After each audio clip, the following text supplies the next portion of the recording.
Hey there, it is I. So I wanted to update you on the situation, and my roommate's not here right now, so I feel a little bit more free to speak. Oopsie, showing all my secrets. There we go. Can we show my, you know. Basically, this is about standing up for what you believe, and I'm on the side that believes that COVID-19 is actually a scary thing that could kill you. And I'm busy, really, really, really busy, trying not to get it and trying to protect my family and friends from it, especially my family, my parental units. I have created a special paragraph or two or three in the rental agreement that I sign with my roommates. I just have one roommate at a time, but I'm on my second roommate right now during COVID. So my first roommate in a long time happened in March, and he kind of moved in without, really reading the contract, and yeah, that was not cool. So then I was really specific with the next guy. And he seemed terrified of COVID-19. But as you learn from the last vlog, which I won't go over stuff I've already said, he's way not afraid of COVID. And that was just a front to be able to get into this very cool spot, because I got a cool spot.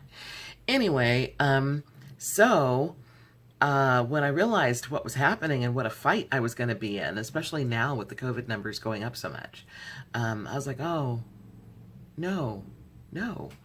And he's a nice enough guy. We have great conversations and stuff. And it was, some of those great conversations that would last like 2 hours and stuff in the kitchen and whatnot. That's how I learned his truth about, not only COVID-19 being just a flu or a cold, but, the world is flat and stuff like that. But I'm not moving him out because the world is flat. That's not why I gave him his rental termination thing. Damn, I'm on a roll right now. One moment, please. I hate those recorded things. Anyway, so I wrote him a letter. I wrote the letter on the 20th of November, which I believe was a Saturday, and that was the day that I vlogged to you and said OMG. And I was feeling kind of stressed out because he's a big personality. Used to be a bouncer and stuff like that, which is one of the reasons I want him to be my roommate. I like to have people with muscles here. I appreciate that. But I actually was nervous. I was just a little jumpy, although he's been nothing but peaceful to me. I need you to know that. Well, kind of. I mean, all right, something did happen, but it wasn't physical at all. Anyway, so I was, though, a little edgy, and I didn't hear back from him till like 2 days later, and I got an email which said, "I received your email. I will have a response for you soon." And now that was not... I need you to know the first email I sent was just like, yo, here's what's up. I now understand that you feel like this and that you felt like this since you moved in. So I feel manipulated, for one thing. But second of all, this doesn't work. What you feel and what I feel are not compatible. Like, what if I'm right and you're not? What if we're both right? Then what I'm worried about needs to be, the number one concern, and what you're worried about, which would be, they're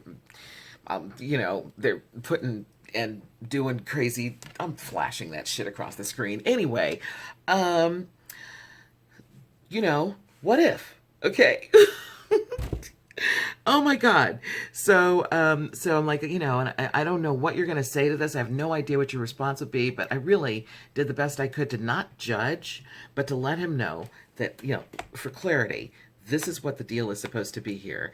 And here's what's gone on. Never mind how I feel about that. What do we do now? I also mentioned that I wanted to not share a room with him. Like, if he's in the kitchen, I won't be in the kitchen. If I'm in the kitchen and you wait till I'm done, then you come in the kitchen. And between you and me, right here, right now, every time he left the kitchen, I'd wait an hour or two, and then I'd psych up, and then I'd go in there. I'd be like, no hands to face, no hands to face, just sterilize. And I would just bleach it down, anything that I heard him use, like it's the oven or whatever, the fridge, you open the fridge, anything, I would just like, because I don't know where he's been. So normally I'm here in my office area, and just outside here is a patio area. Right.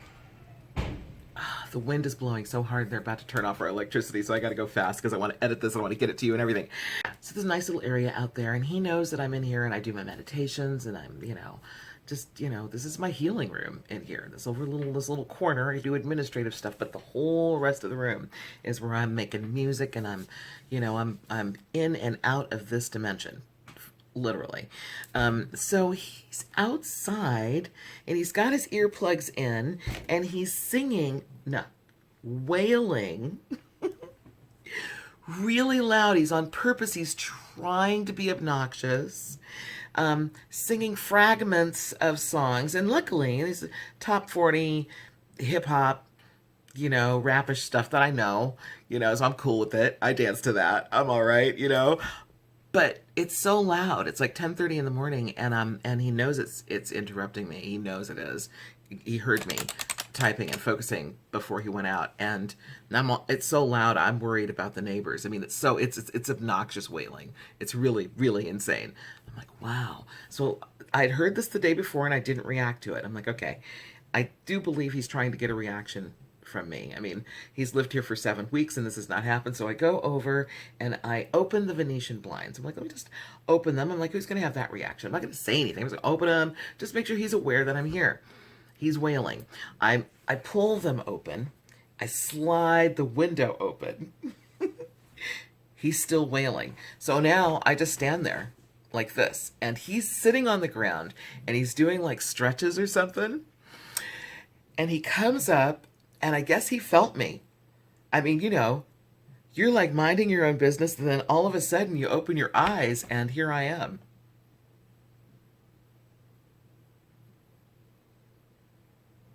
And it shocked him. He's like, trying to get his eyes open, and then he mouthed the words. Or it was one of the two. He said the word fat. I'm like, okay, that's it. That is just it. Never mind the other 2 words. He said fat. So I wrote a letter, and now I've written the, 30-day notice. Basically, I gave him 35 days because this was on the 25th of November, and I'm like, wow, I don't want to do that to you. I also said, I'm not mad at you, but I see that you're upset, hurt, or whatever, and because I believe that COVID is real.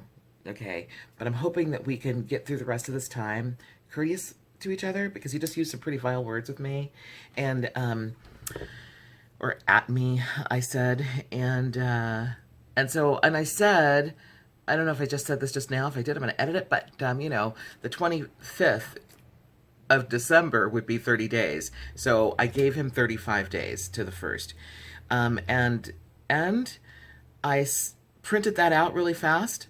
And by the time he got back to his room from his exercises or whatever, I was ready to slip that under his door. I go, there's a note for you. He's like, oh, thank you. And then I emailed it to him. For my own protection, at the bottom, I CC'd the community folks in the leasing office.